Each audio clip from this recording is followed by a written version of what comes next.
Hello everyone, how are you all. कैसे हैं आप सब। लीगल गुरु के आज के सेगमेंट में आपके साथ मैं हूं आपका मित्र हेमंत मेहरा। दोस्तों, आज की इस वीडियो में मैं लेकर आया हूं गुड न्यूज फॉर एडवोकेट्स। जी हां दोस्तों, अब अधिवक्ताओं को विभिन्न ट्रिब्यूनल्स के न्यायिक सदस्य के रूप में नियुक्त किया जा सकता है। दोस्तों, अगर अभी तक आपने मेरा चैनल सब्सक्राइब नहीं किया है तो जल्दी से चैनल सब्सक्राइब कर बेल आइकन प्रेस कर दें ताकि मैं आपके लिए ऐसी नई नई वीडियोस लाता रहूं।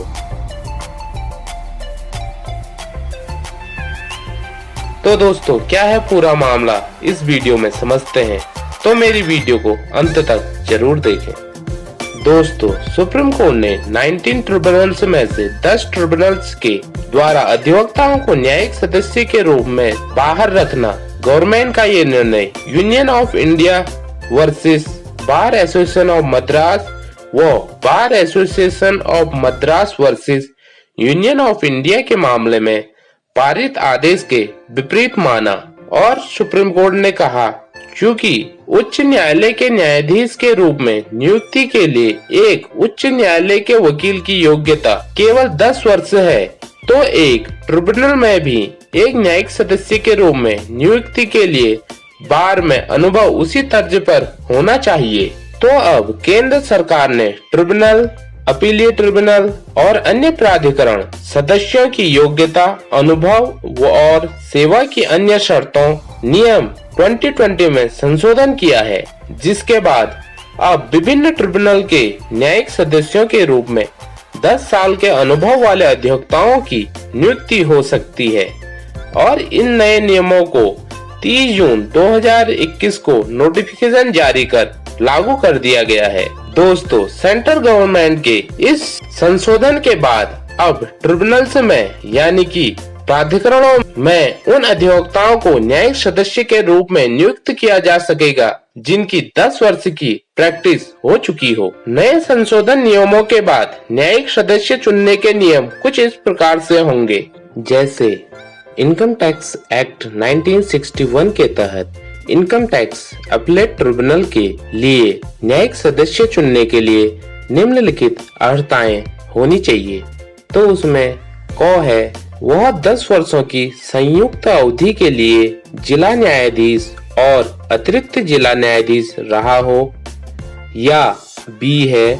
वह मुकदमेबाजी में 10 साल के अनुभव के साथ भारतीय कानूनी सेवा का सदस्य रहा है और 2 साल के लिए अतिरिक्त सचिव या किसी अन्य समकक्ष या उच्च पद धारण किया हो, या सी है वह आयकर अपीलीय न्यायाधिकरण, उच्च न्यायालय या सर्वोच्च न्यायालय में आयकर कानूनों के तहत मुकदमेबाजी में पर्याप्त अनुभव के साथ 10 साल के लिए एक वकील रहा हो। यानी कि इन संशोधनों से वह अधिवक्ता एलिजिबल हो जाएंगे न्यायिक सदस्य के लिए जिन्होंने आयकर अपीलीय न्यायाधिकरण, उच्च न्यायालय या सर्वोच्च न्यायालय में आयकर कानून के तहत 10 साल तक प्रैक्टिस की हो। इसी प्रकार से सीमा शुल्क अधिनियम 1962 के तहत सीमा शुल्क, उत्पाद शुल्क और सेवा कर अपीलीय न्यायाधिकरण में भी वह वकील एलिजिबल होगा जिसने सीमा शुल्क, उत्पाद शुल्क और सेवा कर अपीलीय न्यायाधिकरण, उच्च न्यायालय या सर्वोच्च न्यायालय में अप्रत्यक्ष कर कानूनों के तहत मुकदमेबाजी में पर्याप्त अनुभव के साथ 10 साल के लिए एक वकील रहा हो। इसके बाद प्रशासनिक न्यायाधिकरण अधिनियम के तहत केंद्रीय प्रशासनिक न्यायाधिकरण में वह अधिवक्ता एलिजिबल होगा जिसने केंद्रीय प्रशासनिक अधिकरण, सशस्त्र बल न्यायाधिकरण, उच्च न्यायालय या सर्वोच्च न्यायालय में सेवा मामलों में मुकदमेबाजी में पर्याप्त अनुभव के साथ 10 साल के लिए एक वकील रहा हो। इसके बाद रेलवे दावा न्यायाधिकरण में वह अधिवक्ता एलिजिबल होगा जिसने जीवन और संपत्ति के नुकसान से संबंधित दावा निपटान में मुकदमेबाजी में पर्याप्त अनुभव के साथ 10 साल के लिए एक वकील रहा हो।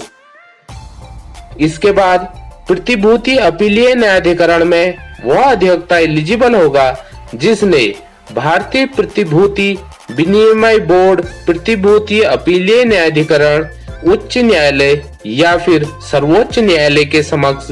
वित्तीय क्षेत्र से संबंधित मामलों में मुकदमेबाजी में पर्याप्त अनुभव के साथ 10 वर्षों के लिए एक वकील रहा हो।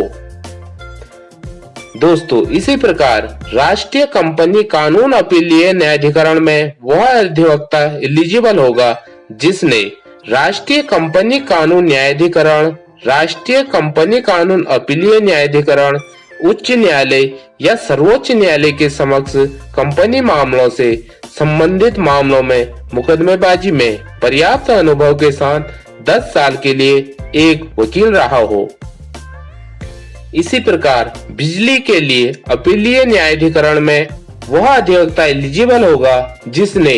केंद्रीय विद्युत नियामक आयोग, राज्य विद्युत नियामक आयोग, बिजली के लिए अपीलीय न्यायाधिकरण, उच्च न्यायालय या सर्वोच्च न्यायालय के समक्ष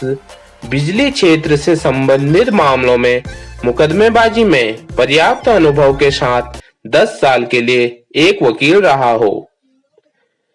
इसी तरह सशस्त्र बल न्यायाधिकरण,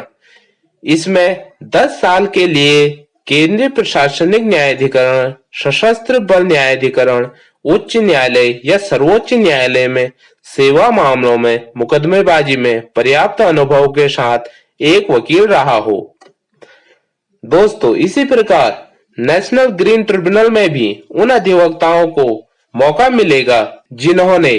राष्ट्रीय हरित अधिकरण, उच्च न्यायालय या सर्वोच्च न्यायालय में पर्यावरण और वन से संबंधित मामलों में मुकदमेबाजी में पर्याप्त अनुभव के साथ 10 साल तक एक वकील रहा हो। तो दोस्तों, इस प्रकार से वह अधिवक्ता इनके न्यायिक सदस्य के लिए एलिजिबल हो जाएंगे जिनकी मिनिमम प्रैक्टिस 10 ईयर होगी और उन्होंने उस क्षेत्र में कार्य किया होगा।